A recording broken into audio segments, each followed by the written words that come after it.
প্রভু ঈশ্বর স্থলভূমির যে সমস্ত জীবজন্তু সৃষ্টি করেছিলেন তাদের মধ্যে সবচেয়ে ধূর্ত প্রাণী ছিল সাপ। সে একদিন নারীকে বলল, ঈশ্বর কি সত্যি এই কথা বলেছেন, এই উদ্যানের কোনো গাছের ফলই তোমরা খাবে না? নারী সাপকে উত্তর দিল, আমরা এই উদ্যানের যে কোনো গাছের ফল খেতে পারি, শুধুমাত্র যে গাছটি উদ্যানের মাঝখানে রয়েছে সেটির ফল সম্বন্ধে ঈশ্বর বলেছেন তোমরা তা খাবেও না, ছোবেও না, তাহলে তোমরা কিন্তু মরবেই মরবে। তখন সাপ নারীকে বলল, কখনো না, তোমরা মরবেই না। ঈশ্বর তো ভালোভাবেই জানেন যেদিন তোমরা ওই ফল খাবে সেদিন তোমাদের চোখ যেন খুলেই যাবে, তোমরা দেবতার মতো হয়ে উঠবে, ভালো মন্দ জানতেই পারবে তোমরা।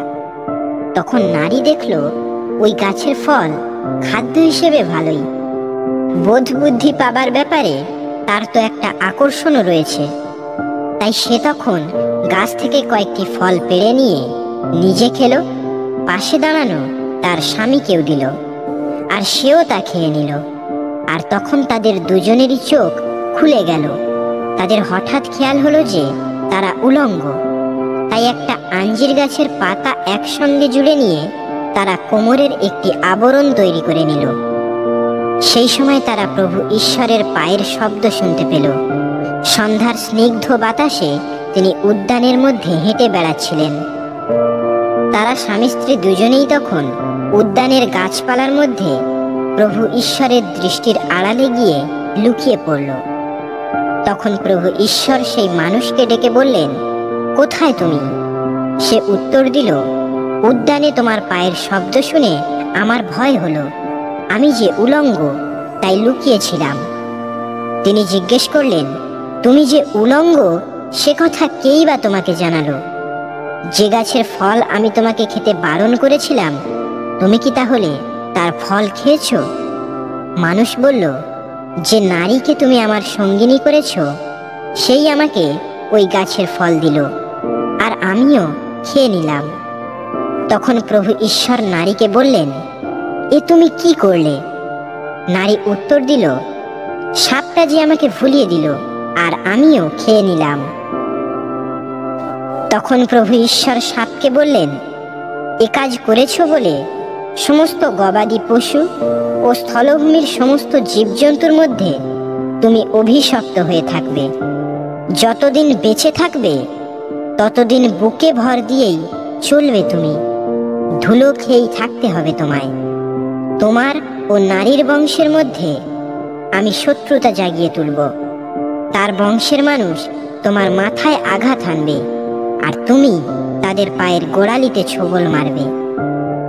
নারীকে তিনি বললেন, আমি তোমার মধ্যে জাগিয়ে তুলব তীব্র গর্ভ যন্ত্রণা, যন্ত্রণার মধ্যেই সন্তানের জন্ম দেবে তুমি। মনে মনে তুমি স্বামীকে পেতে চাইবে, অথচ সেই স্বামী তোমার ওপর প্রভুত্ব করবে। তারপর আদমকে তিনি বললেন, স্ত্রীর কথা শুনেছ বলে যে গাছের ফল আমি তোমাকে খেতে বারণ করেছিলাম তার ফল খেয়েছ বলে তোমারই জন্যে পৃথিবীর মাটি অভিশপ্ত হয়ে থাকবে। যতদিন বেঁচে থাকবে ততদিন তোমাকে কষ্ট করেই তার বুক থেকে খাবার জোগাড় করে নিতে হবে। ওই মাটি তোমার জন্য ফলাবে যত কাঁটা গাছ আর শিয়াল কাঁটা। স্থলভূমির যত উদ্ভিদ সেগুলোই হবে তোমার খাদ্য। মাথার ঘাম পায়ে ফেলেই তোমায় মুখের খাবার জোগাড় করতে হবে, যতদিন না তুমি আবার মাটির বুকে ফিরে যাও।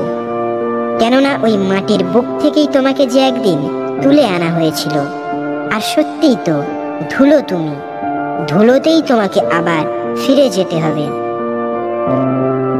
পরে আদম তার স্ত্রীর নাম রেখেছিল হবা, অর্থাৎ জীবনময়ী, কেননা সে জীবিত সব মানুষেরই জননী। প্রভু ঈশ্বর আদম ও তার স্ত্রীর জন্যে চামড়ার পোশাক তৈরি করে তাদের তা পরতে দিলেন।